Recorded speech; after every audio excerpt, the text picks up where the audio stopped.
இந்த புதரில் இருந்து வரும் பழங்கள் அவற்றின் செழுமையான சுவை மற்றும் எல்டர்பெரிகளின் ஸ்டைலான தோற்றத்திற்கு அறியப்படுகின்றன. இது மிகப்பெரிய பெர்ரி மற்றும் அதிக பழ விளைச்சலை கொண்டதாக கூறப்படுகிறது. இது மேல் இனம் குளிர்ச்சியையும் தாங்கும் தன்மை கொண்டது. புதர்கள் 12 அடி வரை உயரமாக வளரும் என்பதால் பல விவசாயிகள் இதை இயற்கை வேலியாக பயன்படுத்துகின்றனர். இலையுதிர் காலம் ஒரு அழகான நிற மாற்றத்தை கொண்டு வருகிறது. இந்த தாவரத்தில் இலைகள் குளிர்காலத்தில் விழுவதற்கு முன் பிரகாசமான சிவப்பு நிறமாக மாறும். எனவே இன்றைக்கு அவ்வளவுதான் மக்களே, நாங்கள் முடிக்கிறோம்.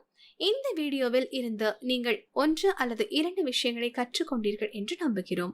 கற்றுக்கொண்டீர்கள் என்றால் தயவு செய்து எங்கள் சேனலுக்கு சப்ஸ்கிரைப் செய்து பெல் ஐகானை கிளிக் செய்யவும். இதன் மூலம் நாங்கள் ஒரு புதிய வீடியோவை பதிவிடும் போது உங்களுக்கு தெரிய வரும். உங்கள் பரிந்துரைகள் எங்களுக்கு முக்கியமானவை. எனவே கருத்துக்களில் அவற்றை பகிர தயங்க வேண்டாம். நன்றி.